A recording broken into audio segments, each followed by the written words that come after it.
නමෝ තස්ස භගවතු අරහතෝ සම්මා සම්බුද්දස්ස.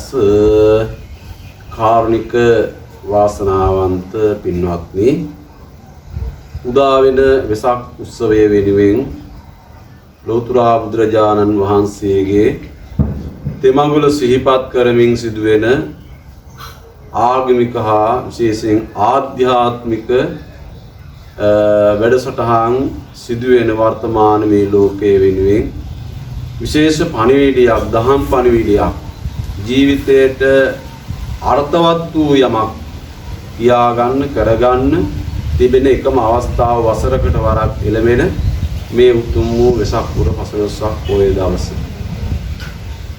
වෙසක් පුර 15ක් දවස් තමයි බෞද්ධයාගේ තියෙන විශේෂයෙන් පින්වන්තම දවස.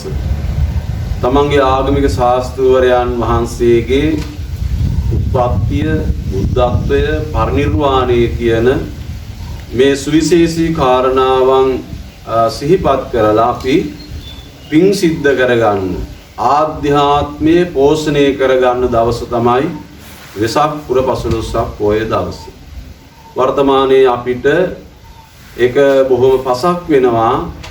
වර්තමානයේ මිනිසුන්ගේ සිතුවිලිත් එක්ක, ඒ වගේම මිනිස්සු කරන ක්‍රියාවන් එක්ක, මිනිස්සු කතා කරන වචන, සිතින් කයින් වචනයෙන් බොහෝ අය වැරදි වැඩට පෙළඹෙනවා.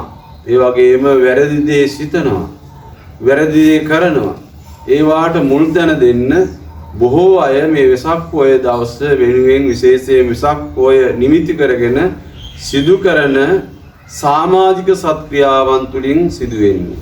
නමුත් ඒක ආධ්‍යාත්මික පැත්තෙන් ගත්තාම පන්සල කේන්ද්‍රීය කරගත්ත පුණ්‍යවන්ත දවසක් තමයි වෙසක් පුර 15ක් පොය දවස.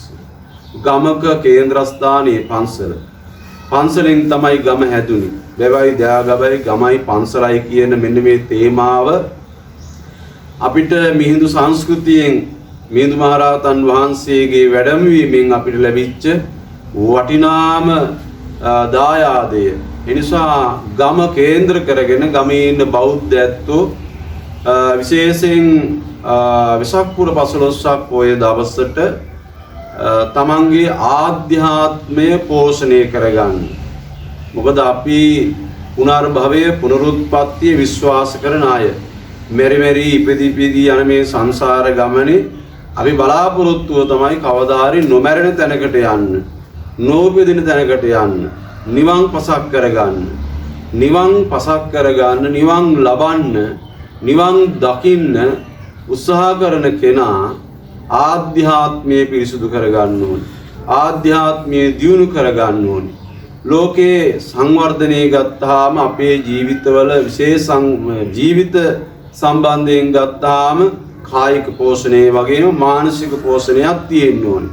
කායික පෝෂණය නැතුව මානසික පෝෂණය සකස් වෙන්නේ නැහැ. මානසික පෝෂණය නැතුව කායික පෝෂණය සකස් වෙන්නේ නැහැ. කායික පෝෂණයේ සංවර්ධනය වෙනවා විශේෂයෙන් කැම් බීම තුලින්.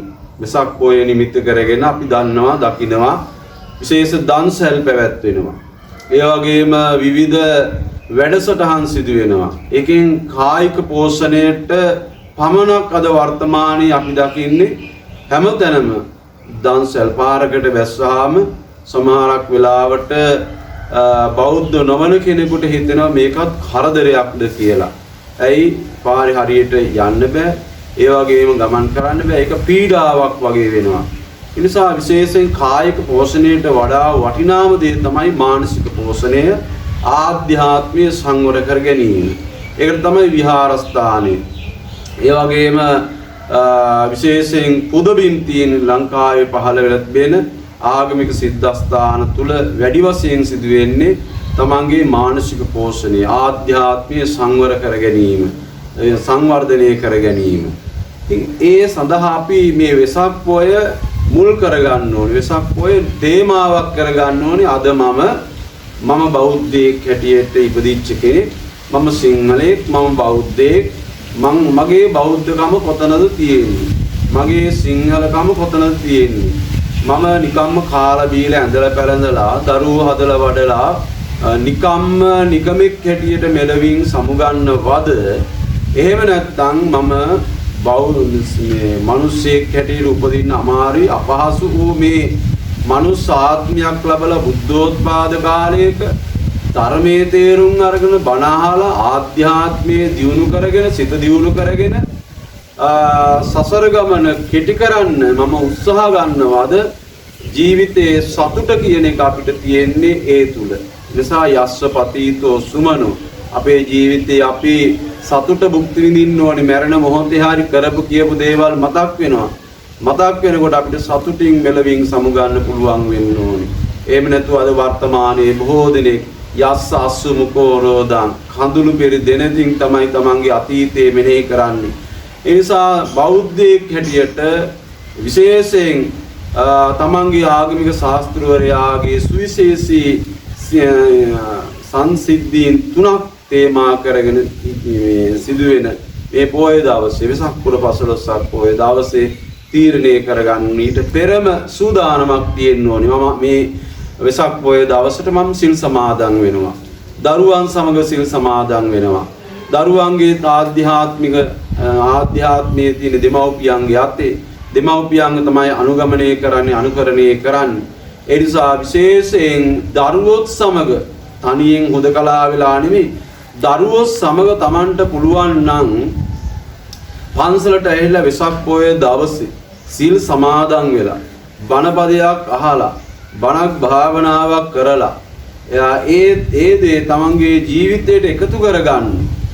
ඒ දේ තමන්ගේ ජීවිතයට එකතු කරගන්න පුළුවන් නම් ඒ පවුල් වල තියෙන ගැටලු බොහෝ निराකරණය වෙනවා. වර්තමානයේ සමාජයේ ඉන්න දරුවන් දිහා බැලුවහම අපිට පේනවා දෙමව්පියෝ කියන දේ අහන්නේ නැහැ. ගුරුවරු කියන දේ අහන්නේ නැහැ.